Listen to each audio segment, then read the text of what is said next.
Hello, everybody, and welcome to the 2022 Wellness for Law Forum. My name is Professor Nick James. I'm the Executive Dean of the Faculty of Law here at Bond University, and with Professor Rachel Field, the Co-Director of the Centre for Professional Legal Education. It's my enormous pleasure to be the one to formally welcome you to and open the forum this year. I would like to begin by acknowledging the traditional owners and custodians of the various lands upon which we find ourselves today. For those of us at Bond University, that's the Kombumerri saltwater people of the Yugambeh language group.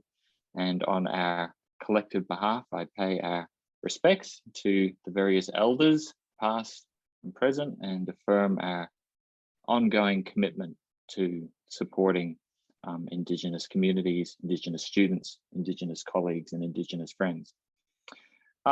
So here we are. It's the 10th anniversary of the Wellness for Law Forum. We've been doing this for 10 years now.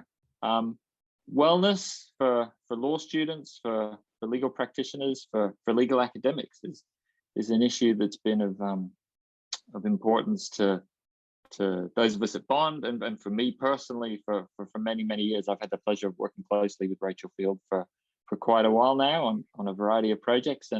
And when Rachel actually came across to Bond University just over 5 years ago, it was an opportunity for Bond and the Centre for Professional Legal Education to extend its resources and support to the Wellness for Law Forum. So for the last few years, we've collaborated on offering this forum in a variety of formats. It's a little different this year. So various factors, including that pesky global pandemic, has prompted us to do it a bit differently. So this year, the various sessions are being offered synchronously and asynchronously online as a series of discrete sessions and recordings. So while some people are engaging with us live today, and hello to those of you here with us synchronously, most people will actually be engaging with us via a recording.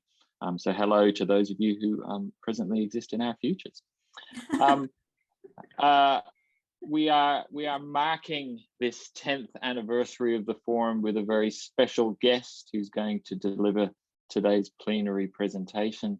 So Professor Larry Krieger has generously agreed to join us. I had the pleasure of hearing Larry speak 9 years ago when he spoke at the forum in Melbourne.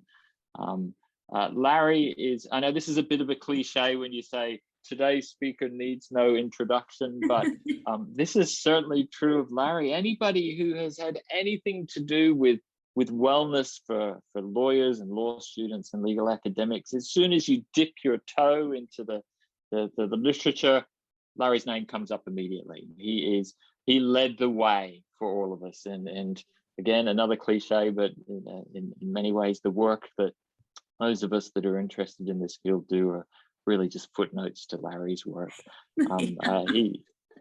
He set a high bar, and we all aspire to reach it in our own special way. So it is my enormous pleasure to formally welcome Larry along today to speak to us. What I'll do now is I will hand over to Rachel, Professor Rachel Field, to say a few more words about Larry, and then we'll get to hear from the great man himself. So thank you, everybody. Thank you, Nick. Look, I think it is a cliche, but it is absolutely true that for the Wellness Network here in Australia, but also for the Advancing Wellness Group in the UK, Larry really doesn't need much of an introduction. He's been part of our lives since any of us started working in this area. And Larry, you've been an inspiration to all of us. And even, for example, you were the founding chair of the section on balance in legal education for the Association of American Law Schools. And that, I think, has inspired us around the world. So the Advancing Wellness Group in the UK, but also the Wellness Network here in Australia, looked to what you had done with that group. And so you've been there for us. And I think what we really appreciate so much is that you've given us evidence, you've given us authority and an evidence base on which we can, go forth and argue for things to be done better. Without that evidence base, it's very hard to have conversations around well-being in law, people can remain resistant, as Nick has written eloquently about a number of years ago.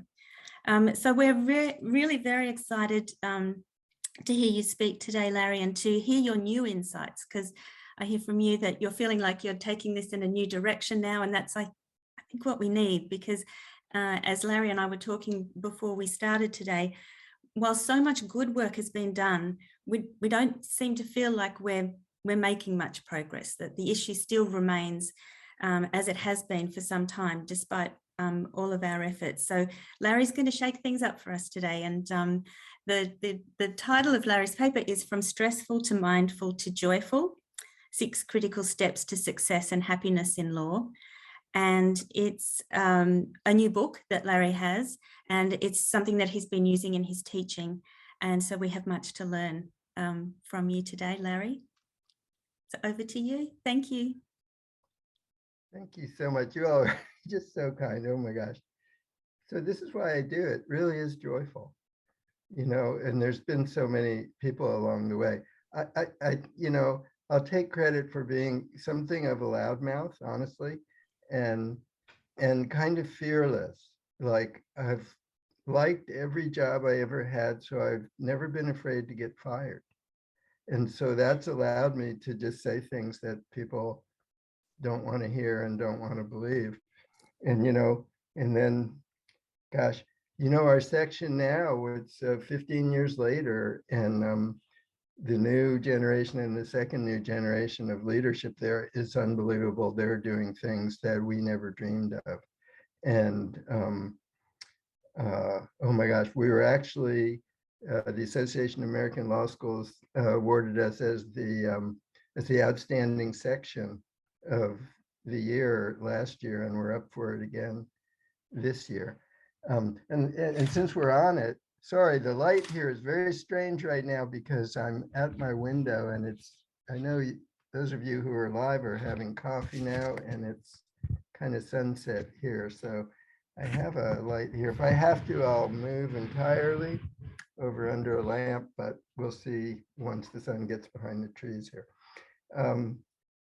But yeah, it's making progress on that level. But as far as getting to the trenches, our law students feeling better, our lawyers feeling better, the research is not apparently so. And it's going to take time. But I think with the massive help of my wife, who is a certified health coach and life coach, fitness trainer, massage therapist, she's amazing, and she's super joyful. And that's the way she works with her, does her body work with her clients, and they get better if they're willing to change their thinking. If they're not willing to change their thinking, they don't get better. And she says, you know, I've gone as far as I can go with you. But so she's inspired me. And so I just feel very blessed and grateful, and thank you for the kind words. So that being said, we're going to jump in, and I just want to say to the folks who are here live, thanks for getting up early, and for those who are, you know, watching after, you'll see that we're teaching a course now that we just started this spring with myself, my wife. It's a law course for credit,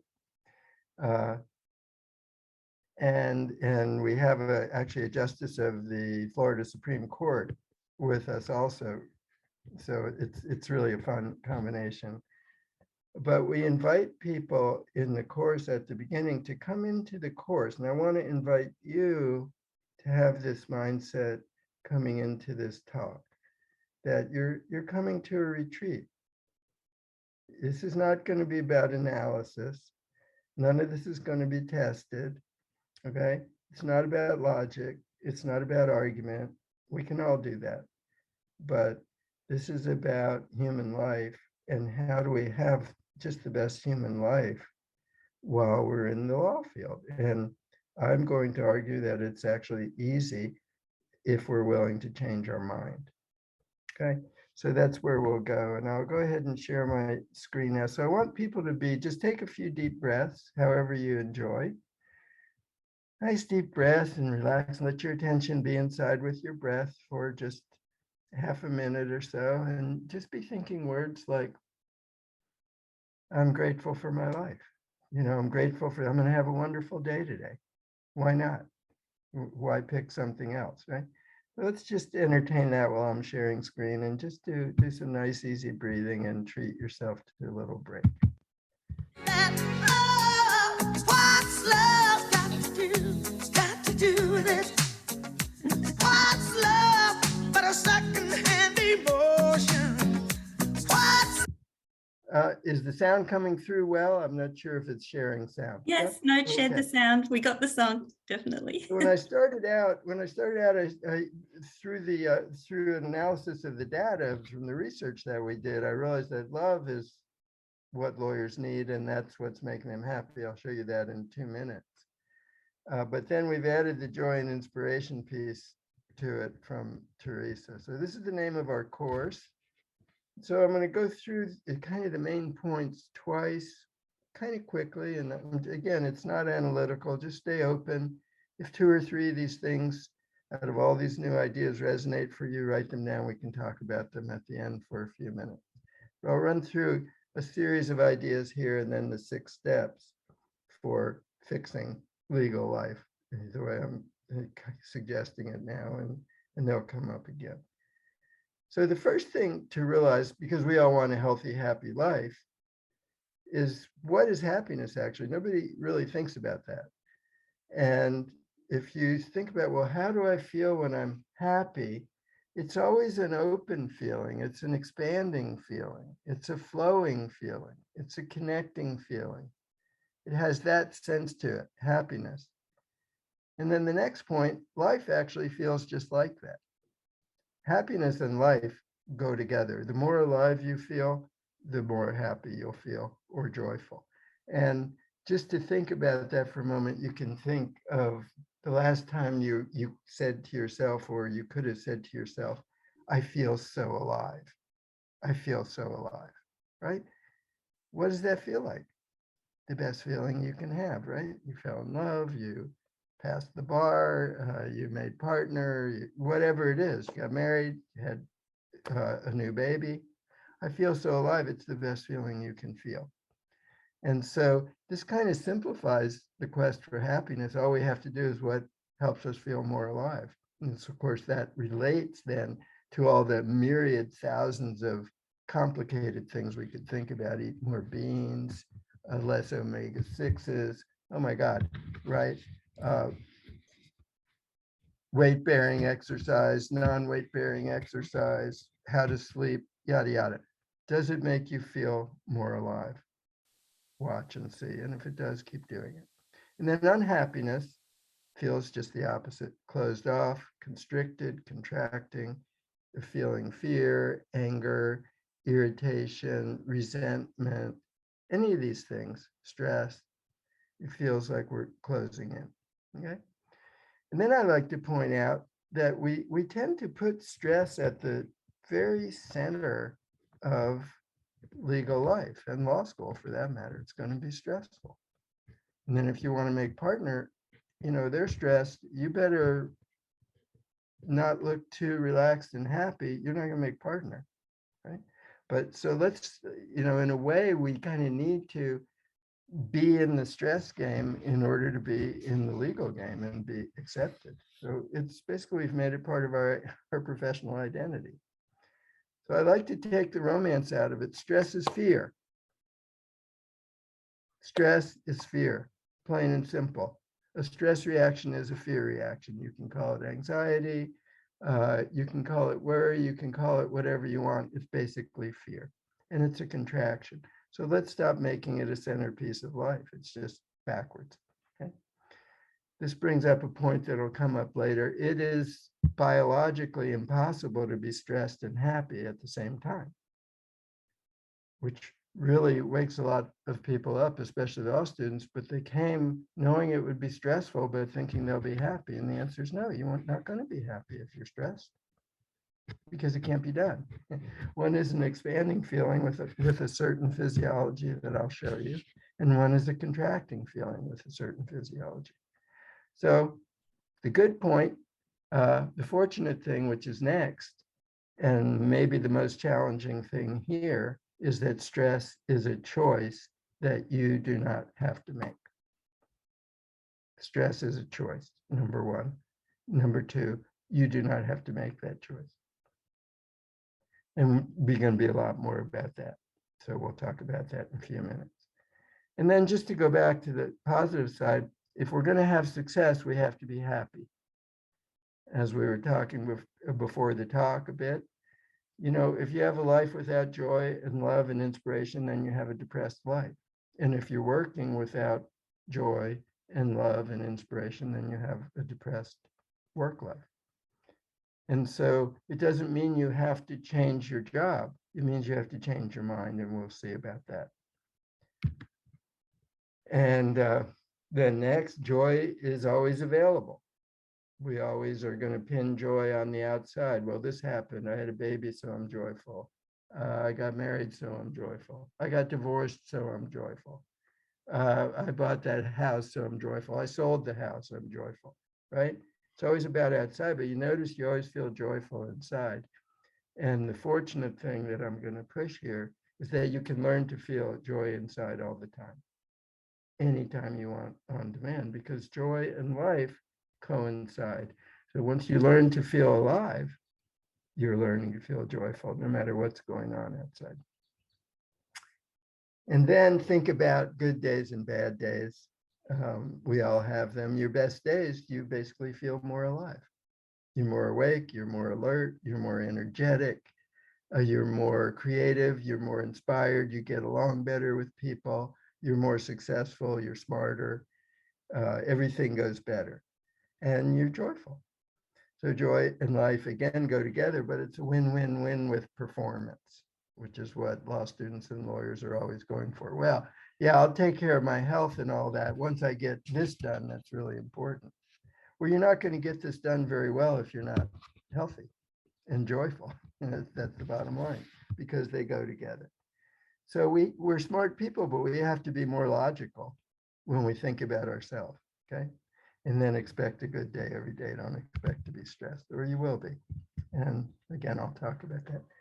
So here are the 6 steps. We're not going to look at them all at once. It's too many ideas. We'll take them one at a time here.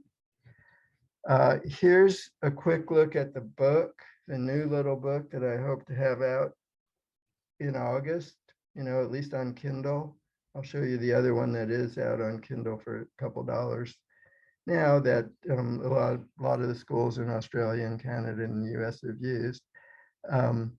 But this one will have these 6 steps and, you know, what I'm saying here today, and lots of practices with it. So here's the first step. I'm trying to decide between calling them critical steps or bold steps. I think they're both. Bold is kind of attractive because everybody wants to be bold, but you can be bold and not be happy, right? It doesn't mean it's going to be effective. So I'm kind of sticking with critical for now, but these are bold. It's a new way to think. And I don't think we're going to get past where we are now without some new thinking, which is why I'm doing this. Let me actually get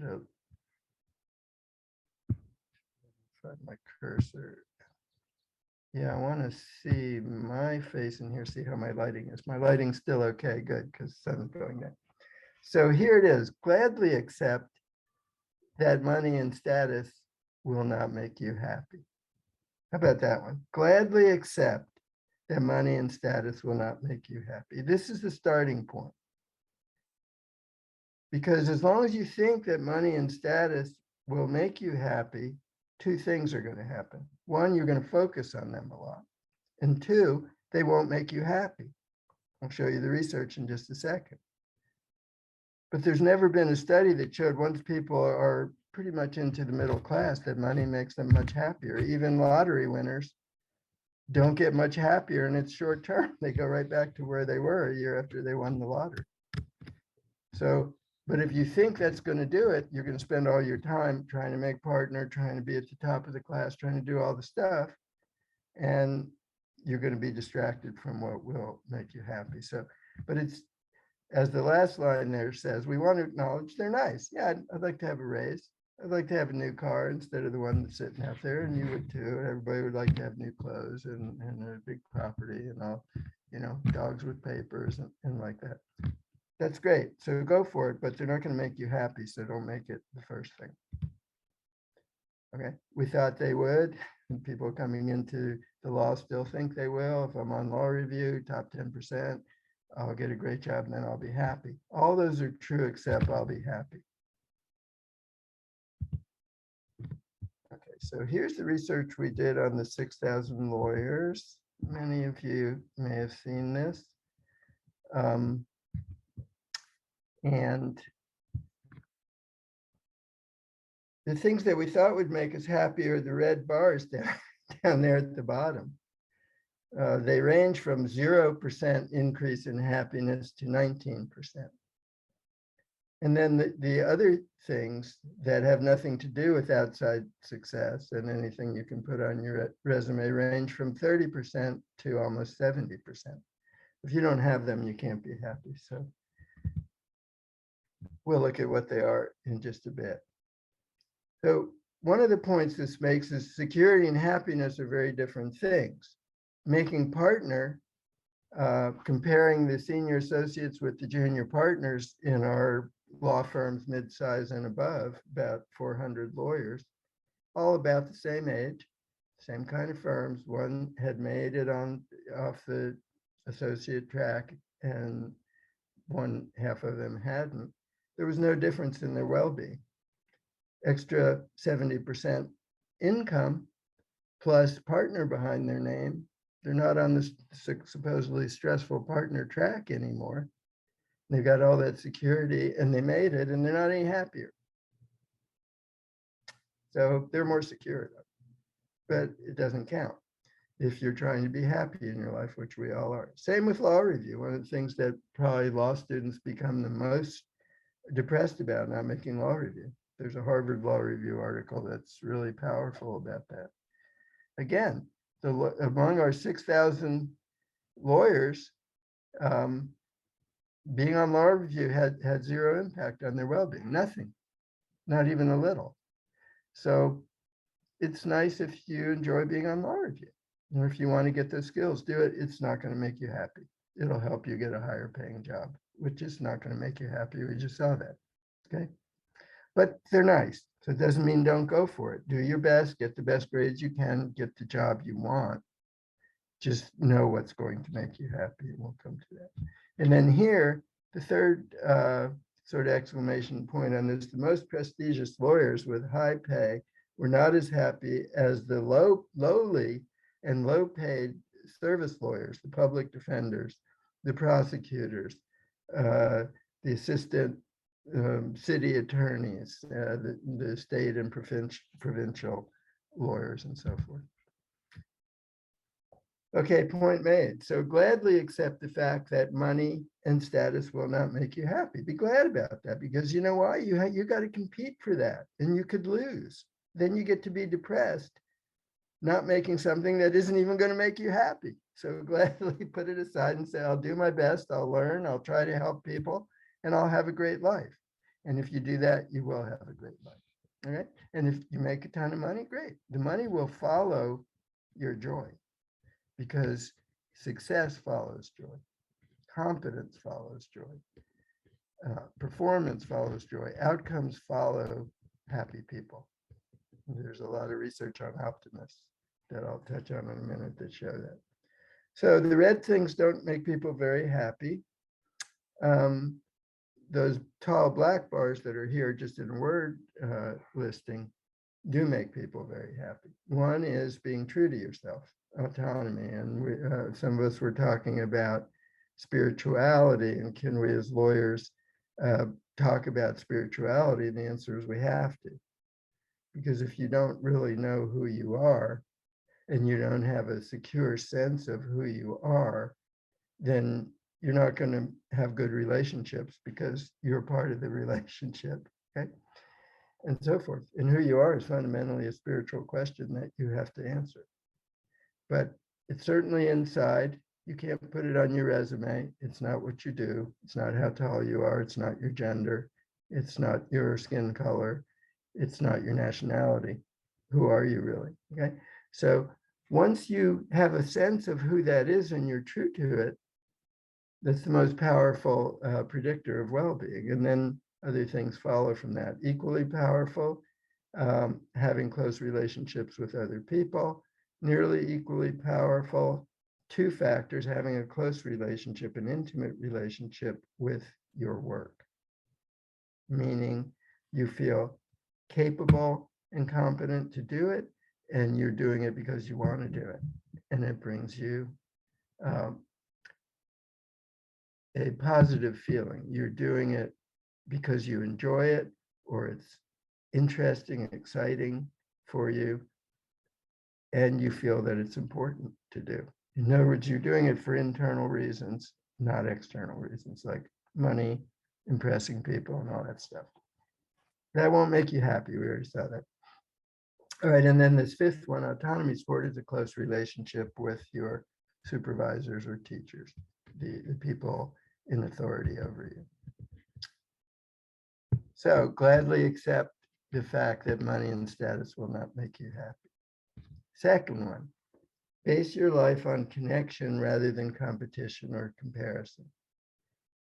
If someone has to lose in what you're focusing on, then it's not going to make you very happy. Now, true, I've done a lot of trials, and many of you have. Someone has to lose, okay? I like to look at it that I didn't lose. My client lost. Okay? If I had integrity, if I had the right motivation, if I treated everyone with respect, if I worked hard and did my best, I was kind, thoughtful, I made good sense, I made sensible arguments, I did everything right, then I'm giving myself an A+. And if I lose, then I don't consider that I lost. I'll just say I got an adverse verdict. And I tell my students, don't say you won and don't say you lost, because that's rarely the case that you did it. Okay? First of all, it's not your case, it's your client's case. And the second thing is the facts and the law and the opinions of the other people, like the judge, the jury, the other lawyer, and so forth, are going to really determine the outcome of the case. You have a small part to play in it as the lawyer. So don't make it all about you, because you'll be a king when you win and garbage when you lose. And neither is true. You're the same either way. Okay. So base your life on connection. This is very interesting. Let's look at this again. These 5 top factors for lawyer well-being. Notice how close together they are. They have very similar impacts on lawyer well-being. And so we did a factor analysis thinking that they may actually be expressing the same thing, something that we didn't measure. And it turns out that was true. That of those top 5 well-being sources, when Ken did the mathematical analysis, he found that there's one latent factor that accounts for all of them. Now, math won't tell you what it is, but we figured it out pretty easily just thinking about it. And so far, after about 3 years of talks and papers, no one has said it's wrong, which is feeling an intimate, meaningful sense of connection with something important. So for autonomy, I feel connected to my true self. For relatedness, I feel connected to you and to other important people who matter to me. For competence and internal motivation, I feel connected to my work. My work expresses who I am, and I feel capable of doing it. There's an intimacy there. And for autonomy support, I'm closely connected to my supervisor. She respects me. She doesn't just control me. So this is what brings us to joy and life and love and all the good stuff, folks. Once you accept the fact, and this is where my thinking thought a few years ago to get to these new ideas, once you accept the fact that connection is such an important factor that it pervades human life, it pervades professional life. It accounts for everything that matters for lawyers to be happy.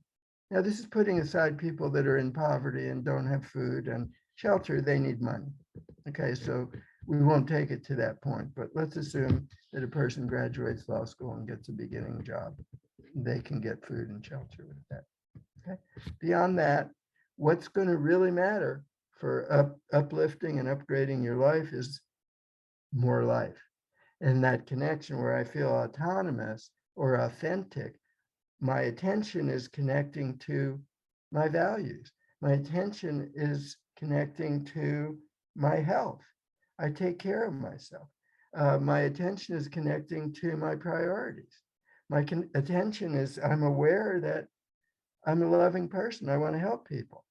Then I get to feel great. And this is what's happening. One source of life is connecting to another source of life and getting more life. There's a wonderful quote. I don't have it in here, but it's from Thomas Merton and it helped me get going on this kind of thinking. He says that love is life intensified. Love is life intensified. Okay. And that's what we have here. When you put life together with life, you get life intensified. And what does love do? It connects life with life, right? Will connect you to your loved ones, to your pet, to your garden, to your work, if you love your work, to your clients, if you love your clients. And if you don't, give it some thought, because a life without love is not a good life. Okay. But what I realized thinking about, well, what is this connection thing? What is this connection thing? Why would that be so powerful? Or is that's love. That's the power of love showing up in 6,000 Lawyers right here. All of these top 6 bars, these intrinsic factors, are all about connecting with self, with others, with purpose, and so forth. Okay. So at this stage, in my class, I would say, and let's all do it, whether you're live or not, let's take a moment again, just like we did when we started. I'll pretty much keep talking because we want to go through this and have time to share at the end. Let's connect to ourselves. And all we have to do is do what we did before, just stop. Let go of all the thinking, take a few deep breaths. As you breathe in, let your attention go inside your body, follow it in. Feel how you feel inside. Just feel how you feel. If you practice this regularly with some intention, you'll start to notice, I feel alive. And once you get there, you have what I think is the master key to having a great life, because we're all wanting to feel more alive all the time. We want good days all the time. We want joy all the time. And it's simply part of feeling alive. Okay? So notice how you feel. At some point, you'll begin to notice, I actually feel alive. I feel some energy in my body. But for now, we don't need that. Just being inside and breathing. One more nice breath. You've connected to yourself, whatever that is. And again, I would just encourage you to, who am I in there? Yeah? You're not your body, right? You don't even have a single cell that you had 7 years ago. So you can't be your body. Same person, but you've changed out your body several times already. So it's worth thinking about. Okay, critical step number 3. Here we go. Here's a big one. Change the channel. Drop stressed entirely from your identity and your expectation. Just drop it. Stop thinking you're going to have a stressful day. Okay. Or as I said before, stress is a choice that you do not have to make. So let's be clear first, there's lots of different meanings of stress. And let me see, here's my existing book, and I explain all this in there, plus this research that I've just showed you and how to choose a job that's consistent with that research, even with a mathematical model, a little calculation you can do. But this one is available on Kindle. It's like $2 or $3, And we used to have a thing at University of Melbourne where Wendy we had an agreement where she could reproduce them in paper for students, but probably not worth the trouble now that it's on Kindle, you decide. So there's biological stress, which is basically anything you have to do. Okay? We're not talking about that. A biological stress, the definition is a demand on your system. Basically, it uses your energy. So if you have too much stress, you become depleted and then exhausted, and then you die. Okay, so that would be working all the time, never sleeping. Okay? We don't do that. So biological stress, we're not talking about. I mean, me giving this talk is a biological stress. I'm standing up right now, I'm talking. You listening is a stress. You're using energy. Okay, so we're not talking about biological stress. We're talking about psychological stress, where you feel stressed. Okay, that's what we're talking about. And again, the biology makes it impossible for you to feel stressed and be happy. It just can't be done. So here's how you change your mind. Here's how you do it. And if you don't think you can do it, you won't do it. So start thinking, I can do this, because otherwise you're going to continue to have a stressed life if you have one. Now, a lot of people already figured this out. They didn't even have to think about it. They just grew up this way or whatever. But a lot of people haven't, and that's why we're having all these conversations for all these 10 years now. All right, stress means you have a biological stress, a challenge, and you have a negative emotion about it. So a student has an assignment to read or a paper to write. A lawyer has a phone call that she has to make to opposing counsel who's a pain in the butt. Yeah. So if I come into that challenge, I got to make that call, or I need to draft that motion. I need to have it filed by 5 o'clock today. That's the deadline. If I come into that with a sense of urgency or anxiety or irritation, I've got to talk to that blankety blank person, or I might lose the trial, or etc. Now you're stressed. Okay. So when you superimpose a negative emotion over a biological stress, you get a psychological stress, and your body starts reacting and pumping out all the negative hormones and brain chemicals that make us old and sick. Okay. Take the exact same challenge. Notice they're parallel on the screen here. The challenge is right above itself on the 2 lines. It's in black and white. Got to draft the motion and get it filed. But you're going to wake up thinking about the motion. You say, I'm so fortunate to have this job, man. This was the job I wanted, and I got it. And yeah, I can draft this motion. I've done 20 of them already, and I'll get it filed. And I'm just grateful I got this job. I'm just so fortunate, and I have the ability to do this. So I'm going to do it, and I'm going to have a great day. Same motion. Now you're in flow. Now you're not in stress. Flow is a psychological state where your capacity matches the challenge. It's a state of mind, unless you're seriously overmatched.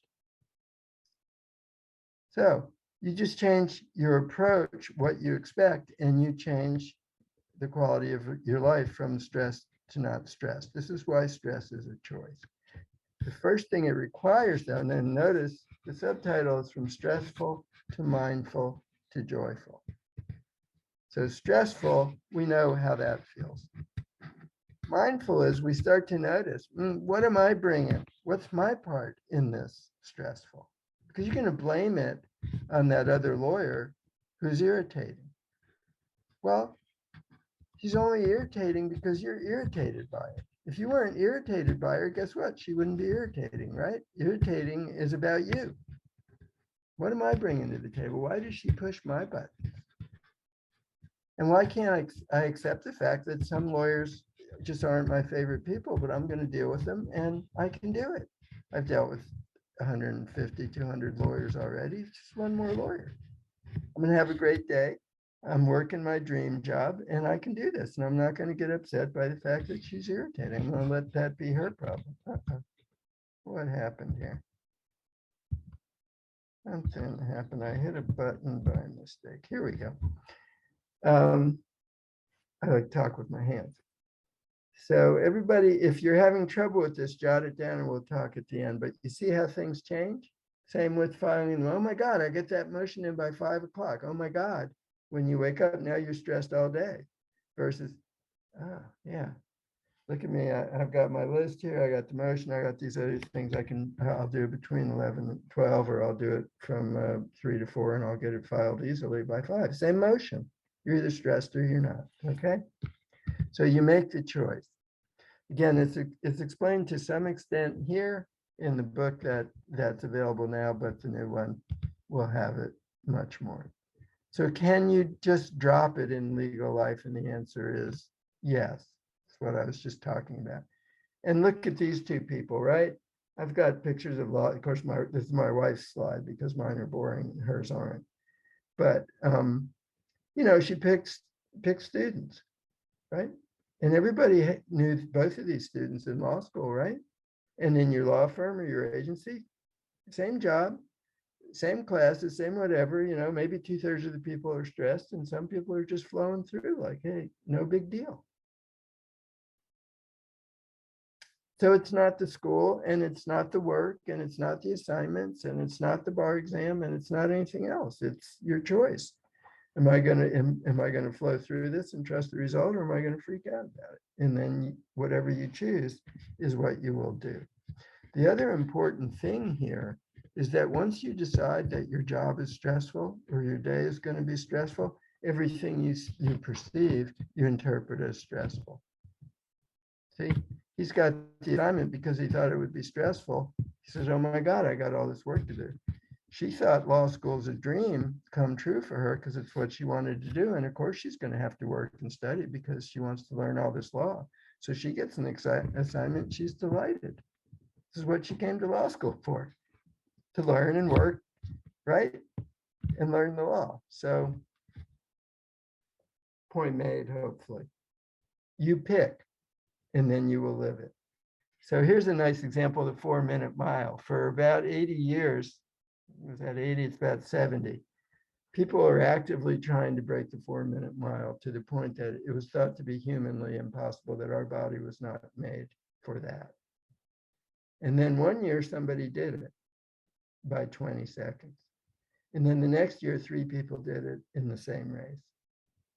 And by now, lots of people have done it, okay? So as soon as people realized it could be done, they could do it. And your 4-minute miles, have a wonderful day. As a lawyer, that's your 4-minute mile. A lot of people aren't going to do it because they think it's stressful. You can do it if you change your mind, okay? So be a stress master, not a stress manager. And once you change your mind and you stop perceiving everything as stressful just because it's demanding, I mean, life would be boring if it wasn't challenging, right? That's why you became a lawyer. So stop deciding to be stressed about it, period. Now there's not much left to be stressed about. Now you can use your biology, like, you know, all the research and what we've been doing, the deep breathing, stretching, all the stress management techniques will clean up what's left very easily. So again, I would stop with students or lawyers or law teachers if I'm talking and say, okay, let's just stop thinking now and let's take a pause and connect to ourselves. It's so easy. Just stop, breathe, take a few deep breaths. Even count your in breath and your out breath, 2, 3, in, 3, 4, 5 out. If you extend your out breath, it actually untriggers your sympathetic system even more. Just let your attention be inside with your breath again, connecting with yourself, you're connecting with your life, and then you're refreshed. Nothing else to be done. Okay. And then in our course, I also work with the students a lot on physical things, some movement. I have an integrated energetics where I combine Tai Chi, yoga, breathing, all that in a very easy flowing thing that really seems to work well. So we have time later and people are interested, I can show it to you briefly, but just know that the things you do physically will help a lot. Okay, 4th critical step. This one's easy and obvious by now. Realize that all achievement starts inside and go thereof. Again, we're always focused outside. What are my grades? Did I win? Do they like me? Am I at the top, right? How's my car look? How's my face look? How's my clothes? It's all out here. And it turns out really what's important is in here, right? And so we miss it. All your resources are in there that matter. Your intelligence, your awareness, your attention, your intentions, your motivation, your inspiration, your energy, your health, your creativity, everything that matters inside you. How often do we go in there and cultivate it and develop it? Most people never. People on this call or in the, watching the recording, hopefully you do. But that's where it's at. So if you don't go to, like my meditation teacher used to say, if you don't go to the bank, don't go to the market. Go to the bank first, get the money, then go to the market. So go inside. And I love this beautiful picture from nature. You want to be powerful, like nature can make powerful things. You need a strong center. You need a strong center that's calm. Because out here, it's really a whirlwind. It's a swirl, right? And especially in an active law practice, 40,000 cases. Okay, how many cases you think I lost out of those? A bunch, right? But most of them I settled. That's a win. But it's a swirl, and you're dealing with personalities and ups and downs, and then you don't feel good today, and then you get a flat tire, and you name it. Okay, are those going to be stresses? Not if you decide they're not. It's part of life, and I love my life. Or, damn it, life sucks. I got a flat tire. Now you screwed your day, and it was your attitude. It wasn't the tire. Okay. Somebody else got a flat tire, and they used it as an excuse to call their AAA towing service and have another cup of coffee and call in late. Okay. You need that calm center. Fifth critical step. So you can already tell from my third step, drop stress entirely. I'm not a fan of stress management. It sells us way far short. Who wants to manage stress? That's not fun. That's not is that a job description you'd want? Stress manager?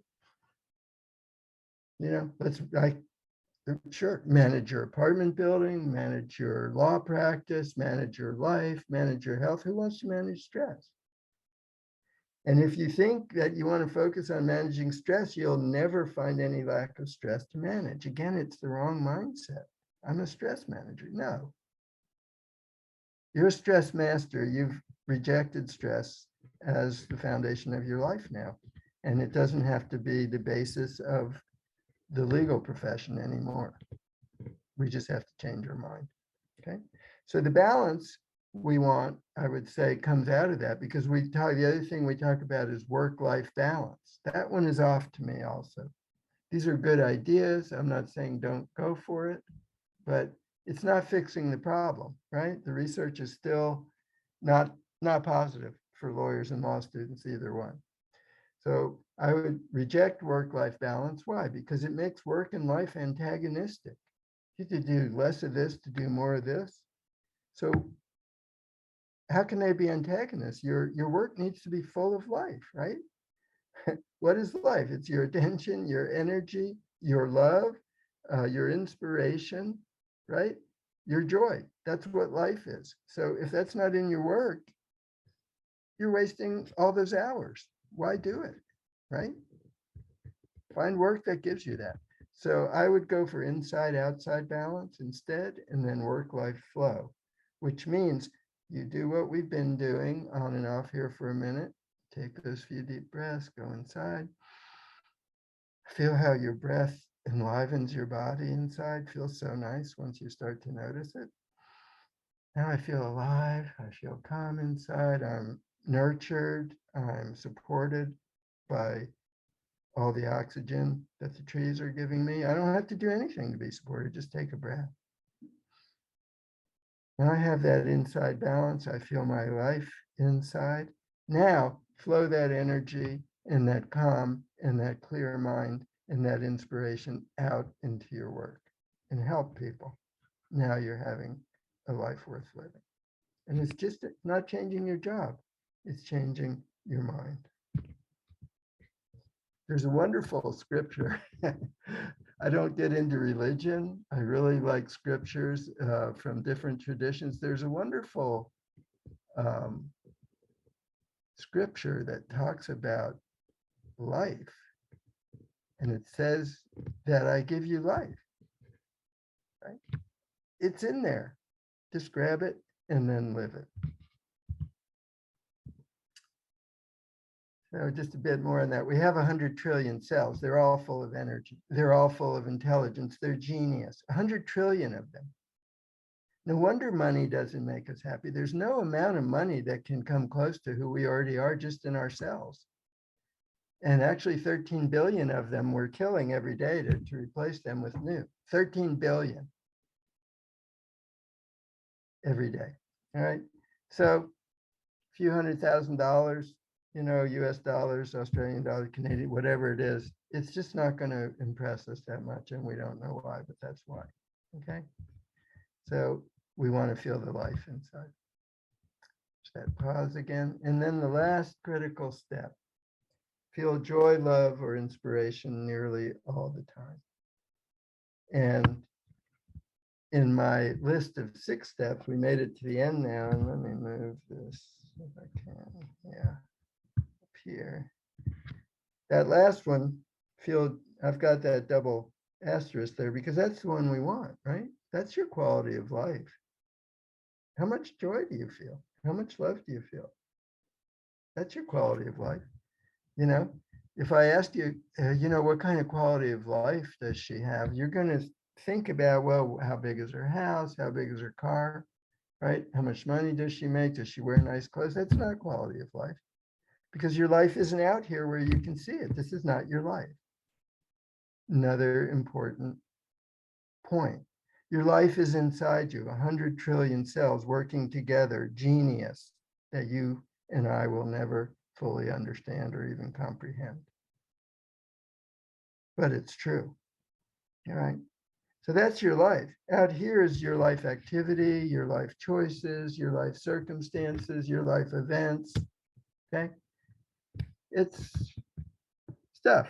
It's the swirl that's happening. It's the whirlwind. Your life is in here. When you bring it out into the whirlwind, you're composed and you're confident. Okay. And you can feel that love and inspiration all the time. Now, for some reason, this thing stopped working again. Right? So we have to get out of here. Couldn't tell you why. Let's see. Go back in there. Something happens and it just won't. Okay. So I'm going to stop sharing again. I'm going to close that program entirely and reopen and just start over. It'll just take a minute if I can close it. Okay, that might get it done.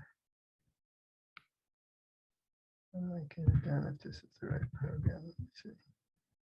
It is.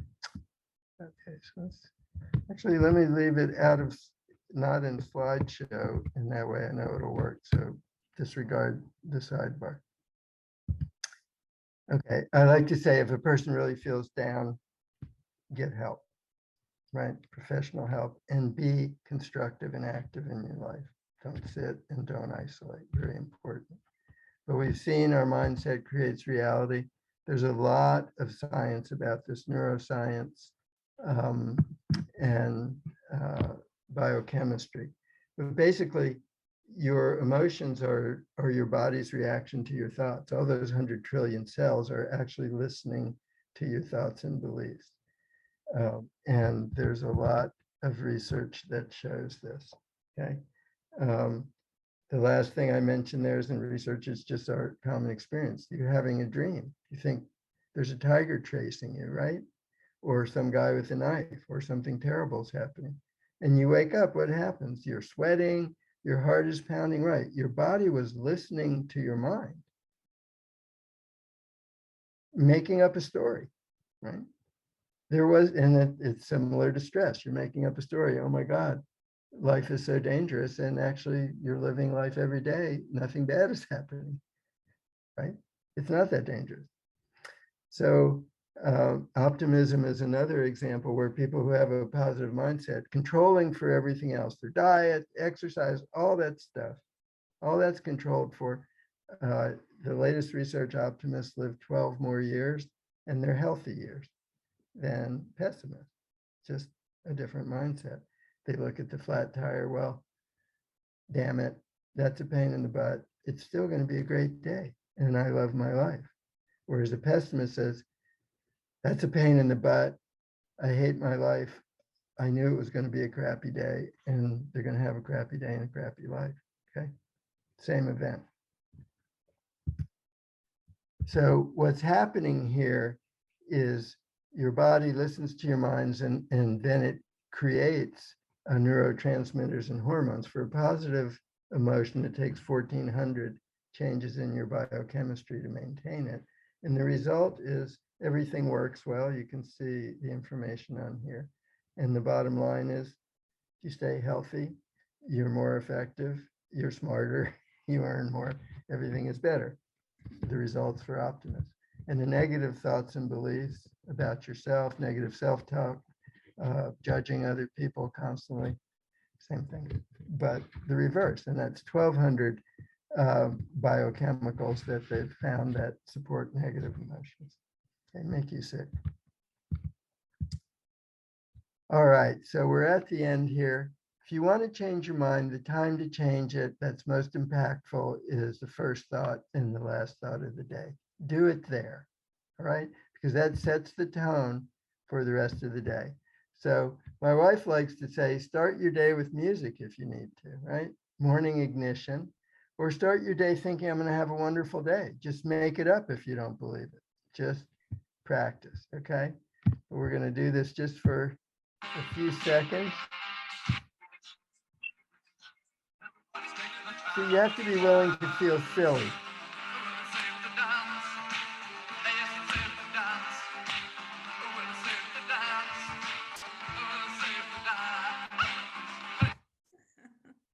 So, and then you'll see in the book, I teach it in the course and in the new little book, I have a little plan, 26 minutes out of 24 hours to start the day right, end the day right, a few minutes at each end, a minute or two break every hour or two to stay healthy, and a positive concept about life that really builds. Once you start doing this, it's hard at first because like, how could a lawyer be inspired all the time and joyful and loving? Well, you have to decide to, that's how.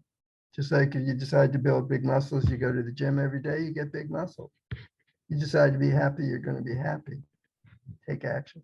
And then in the evening, calm time. So all this is in the little book. And then we can stop there. I'll stop sharing. And I can get out of this now. It's so interesting. I think it's okay, Larry. I think that's, yeah, we're all good. Can you see all of us? Yes, I just wanted to stop sharing the screen there. Okay. So how are we? Wow. Well, yes. First of all, thank you so much, Larry. And immediately plunged into deep thought, because I think so much of what I've been doing, at least with my first semester students, is, you know, that stress management thing, which is, you know, this is going to be stressful, and let's talk about why it's important that you manage it.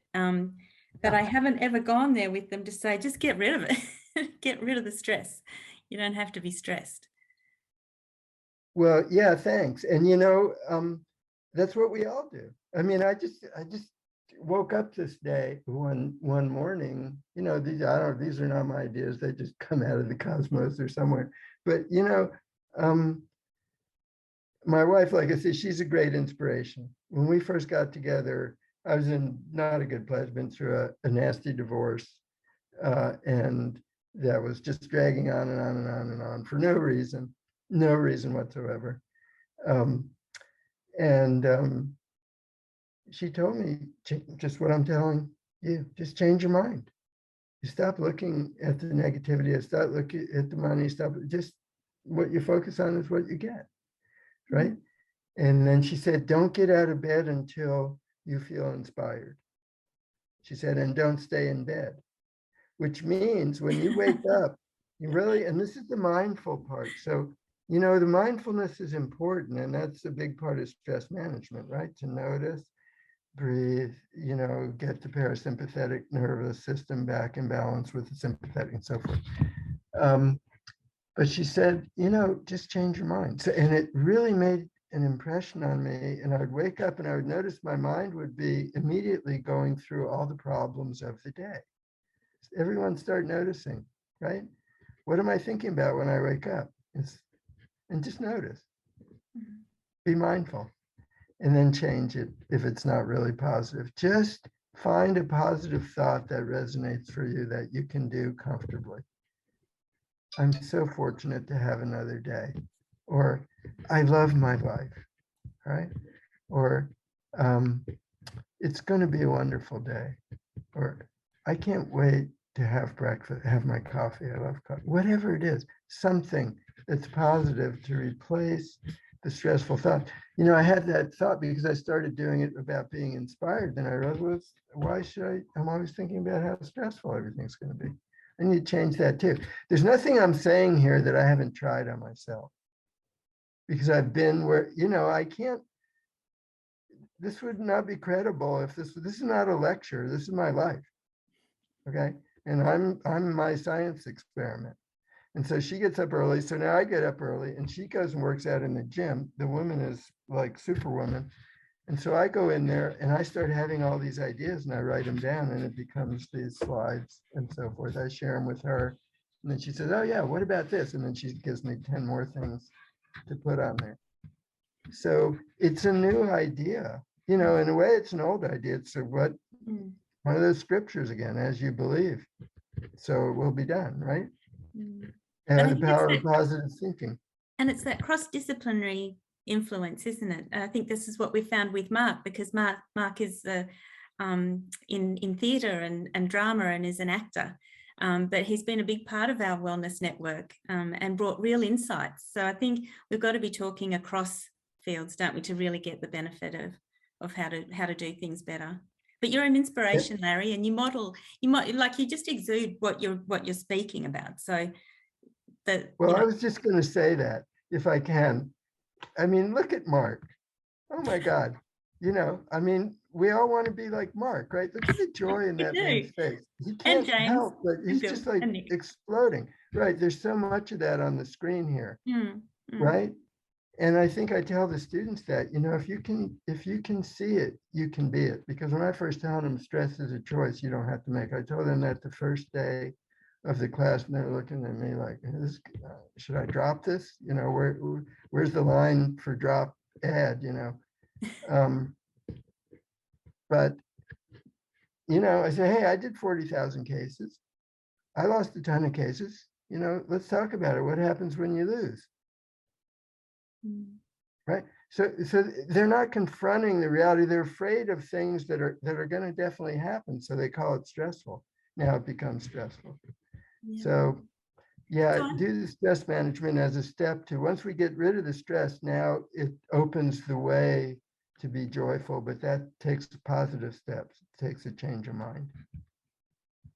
So this is a very special occasion to be able to be speaking in person with Larry Krieger. So I'd just like to give everyone who's come along this morning, Bill, Mark, James, Anne-Marie, Nick, a chance. Is there a question, a comment? Mark? Yes, Mark, you go. Comment and a question. Larry, thanks so much, first of all, so inspiring.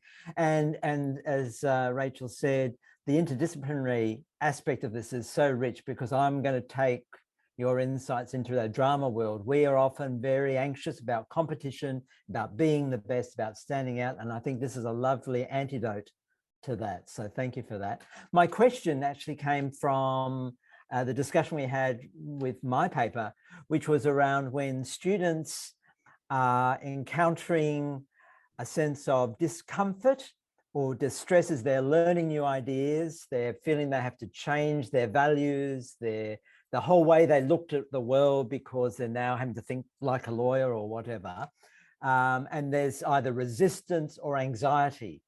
Be interested to know how you address that in the classroom, those kinds of feelings that stir up. Oh, thank you for that. And thank you for your kind words. really. I have a lot of drama students who come to law school and they take my litigation. I'm a litigation teacher Right. at school. And oh, yeah. And they're nervous. They're, it's like, wow. So I see what you mean.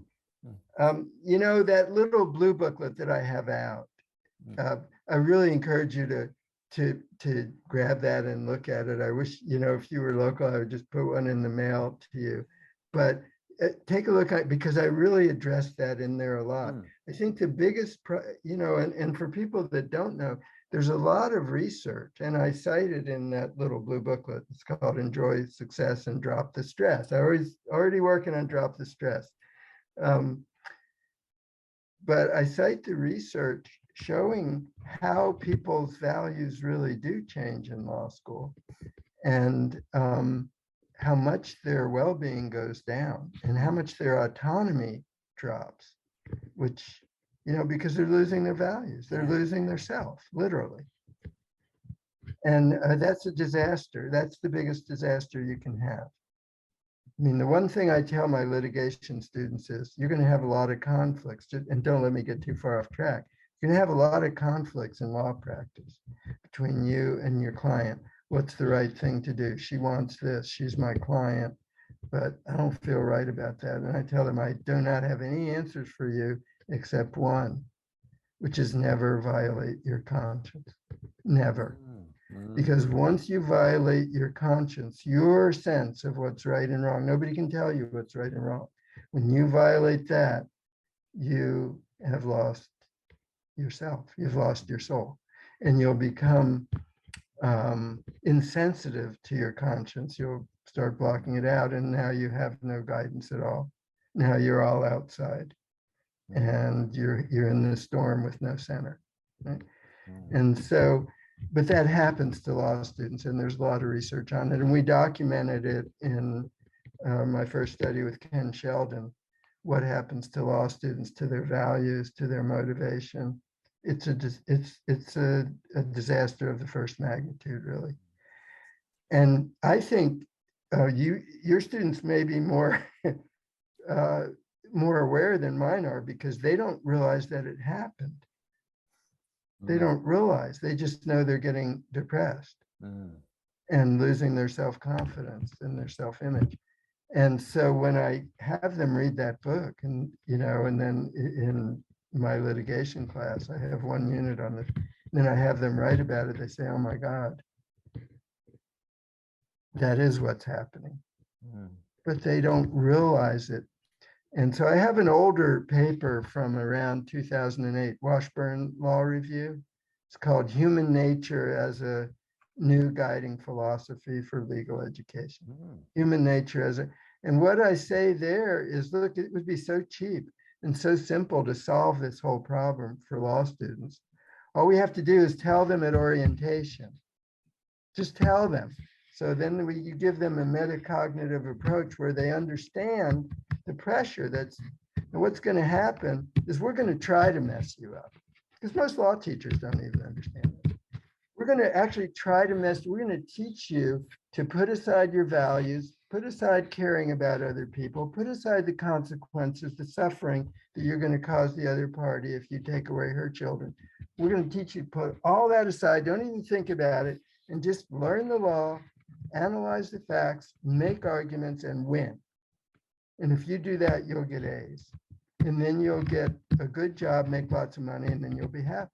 Except, oh, it doesn't make you happy. Oh, we didn't know that. Okay? So that all they need to do is know that at orientation and have a role model tell them. So that's what thinking like a lawyer is. It's not thinking like a person. It's a very primitive form of thinking that takes away all of your human capacities except your intellect. Okay. And so it's actually, and I cover this in that paper, Human Nature as a New Guiding Philosophy, that it's actually pushing people back in their evolution toward when they were 5 years old or something, and they were just thinking about themselves, right? it was before they learned to share their cookies and help old ladies across the street and all that kind of stuff, right? We push them back there with thinking like a lawyer, and then we say it's a better way of thinking, which is crazy. Yeah. It's super simplistic. Mm. And so there's research on that, good research. And the American Bar Foundation also sponsored some of that research. So I think students just need to be told that. And the book, you know, for people in the US, it's $1.50 to get that book in bulk and give it to everybody and just have them read it. Then once they know it's happening, then I tell them what to do in the book. Don't let it happen. As soon as you get out of class, talk about how you felt. They don't want to know how you felt in class. When you get out of class, say, that sucked. That's horrible what they did to that lady. I don't want to do that. Mm. And then if you really want to be a good law school, spend 5 minutes twice a week in 2 of the freshman classes and have them do that at the end of each class. Say, okay, put aside all your legal thinking. Now for the last 5 minutes, pair up and talk about how do you really feel about the case. When you go inside, notice how you feel. See what your conscience tells you, your sense of right and wrong. Would your grandmother be proud of you if you did that? And then talk about it. And that's all it would take, nothing else, because it's just putting Humpty Dumpty back together again right in class, which means I get to be, you know, it validates it. Oh, I get to have feelings. Mm. Mm. Right? Mm. This is So great. it's Larry. a huge problem, huge. Yeah, yeah, and it actually honors what I was speaking about in my paper around having more conversation, more time to be human in our conversations with one another, and having learnt to tap into ourselves, we're then able to find those connection. And yeah, and a practice that Rachel and I have played with, interplay, which I use in my work with professionals, helps both that internal connection, but also helps them resensitized to being connected to others. So I think that's another playful way we could engage another tool in this. So that, thank you for that, Larry. Oh, it's wonderful. Yeah, notice how much you're using the word connection. Yeah. Right. And that's that latent factor underneath all the lawyer well-being factors. They feel connected to something that matters, like another person or their own values. Oh my God, you know, and that's what thinking like a lawyer strips away from people. And you can't be, you're not a whole person anymore. Yeah. So that's just great. I'm definitely going to tune into your talk. Yeah. Larry, thank you so much. I'm just mindful of the time and that we have to let you go and enjoy your evening. But we are so grateful for all your insights, and you've given us so much to think about today. And hopefully internationally people will watch this video and this recording and connect in with these new ideas, and everyone should have a copy of both those books. And we need to be giving them to our students, I think. But so I'll say thank you to everyone for attending. Bill, Mark, James joined us, my Executive Dean, Nick James, thank you, and Anne-Marie, David, and I hope that everyone will find an opportunity to join the forum as we continue with our papers.